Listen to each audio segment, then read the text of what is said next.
Masama ba ang pera o money? Ang pera ay isang daluyan ng pagpapalitan. Ang pera ay anumang item o napatunayan nasa pangkalahatan na tinatanggap bilang pagbabayad para sa mga kalakal at serbisyo at pagbabayad ng mga utang tulad ng buwis o isang particular sitwasyon na kailangang ibayad ang pera. Ang pangunahing gamit o dahilan ng pera ay nakikilala bilang isang daluyan ng palitan, isang pamantayan na pagbabayad. Bago ang pagbuo ng isang daluyan ng palitan, ang mga tao ay magpapalit upang makuha ang mga kalakal at serbisyo na kailangan nila. Dalawang individual, bawat isa ay nagtataglay ng ilang mga kalakal na nais ipalit sa pamamaraan ng isang kasunduan sa pangangalakal o ito rin ay tinatawag na barter. Ayon sa iba, hindi mabibili ang pera ang kaligayahan, ngunit nakabibili at pwedeng gamitin sa mahalagang bagay para sa iyo at sa iyong mga mahal sa buhay. Ang mga tao ay nangangailangan ng pera upang mabayaran ang lahat ng mga bagay tulad ng tirahan, pagkain, singil sa pangangalagang pangkalusugan at isang mahusay na edukasyon sapagkat kinakailangan ang pera para makakuha ng mga kalakal at serbisyo na kailangan upang mabuhay. Mahalaga ang pag-unawa sa personal na pananalapi. Kailangang maging responsable sa pera para sa hinaharap. Maraming mga pakinabang ang nagmula sa kasaganaan ng pera. Una sa lahat, ginagawang mas madali at komportable ang buhay ng isang tao dahil nabibili kung ano ang kinakailangan at ito ay nagpapadali sa buhay. Maaring humantong ang isang komportable na buhay dahil sa kakayahang bumili o kumuha ng mga bagay na nagustuhan. Pangalawa, ang pagkakaroon ng maraming pera ay maaring mag-ambag sa lipunan o pwedeng gamitin sa magandang paraan at ang isang individual na may kasaganaan ng pera ay maaring masihan dahil sa katayuang nakapagbibigay ng magandang loob. Ito lang ang mga ilan sa mga napag-alamang sagot ng mga individual.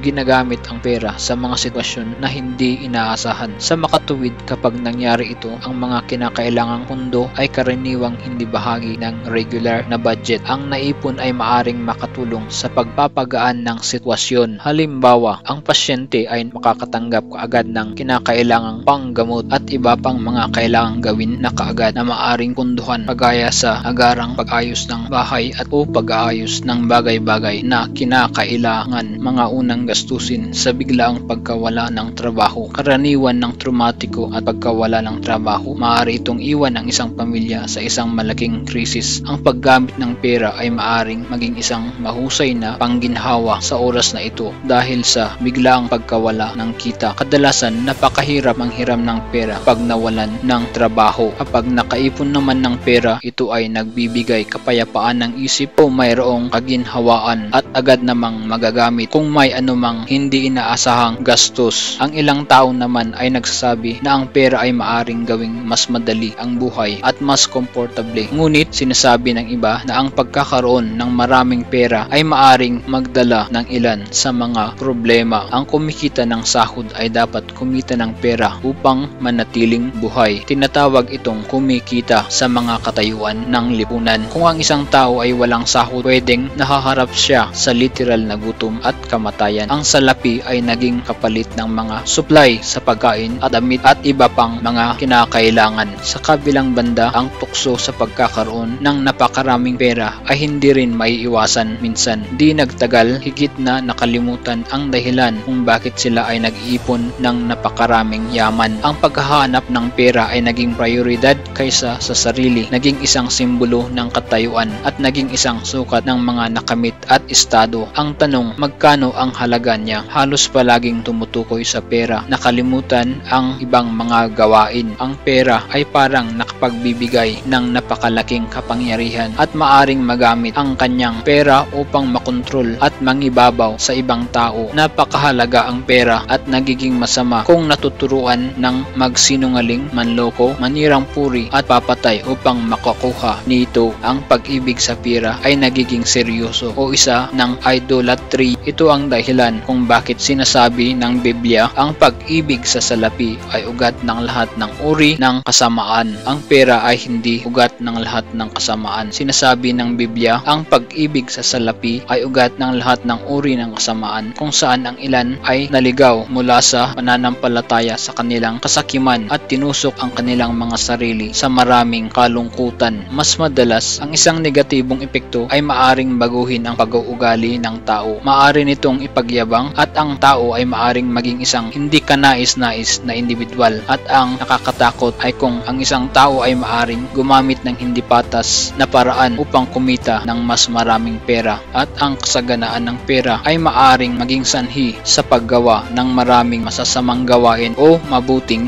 gawain. Sa 1 Timothy chapter 6 verse 10, ang mga taong naghahangad yumaman ay nahuhulog sa tukso sa isang bitag ng mapanira at walang kabuluhang mga hangarin na nagdadala sa kanila sa kapahamakan, sapagkat ang pag-ibig sa salapi ang siyang ugat ng lahat ng kasamaan. Ang sobrang paghahangad ng salapi ang nagtulak sa iba na tumalikod sa pananampalataya at nagdulot ng maraming paghihinagpis sa buhay nila. Sinabi din ni Jesus na ang tao ay hindi maaring maglingkod sa Diyos at paglingkuran ang salapi. Matthew chapter 6 verse 24. Walang taong makapaglilingkod ng sabay sa dalawang amo, sapagkat kapupuutan niya ang isa at iibigin ang ikalawa, o kaya'y magiging tapat siya sa isa at hahamakin ang ikalawa. Ganun din naman, hindi kayo makapaglingkod ng sabay sa Diyos at sa makamundong kayamanan. Kaya sinabi ko sa inyo, huwag kayong mag-aalala tungkol sa inyong buhay, kung ano ang inyong kakainin, iinumin o susuotin, dahil kung binigyan kayo ng Diyos ng buhay, siguradong bibigyan din niya kayo ng pagkain at isusuot. Hebrews chapter 13 verse 5. Iwasan niyo ang pagiging sakim sa salapi. Maging kontento kayo sa anumang nasa inyo, sapagkat sinabi ng Diyos, hindi ko kayo iiwan o pababayaan. Kaya buong pagtitiwalang masasabi natin, ang Panginoon ang tumulong sa akin, kaya hindi ako matatakot. Masama ba ang pera kung ginagamit sa makabuluhang pamamaraan? At kailan naging masama ang pera o ang gumagamit nito para sa karagdagang kaalaman? Basahin ang sumusunod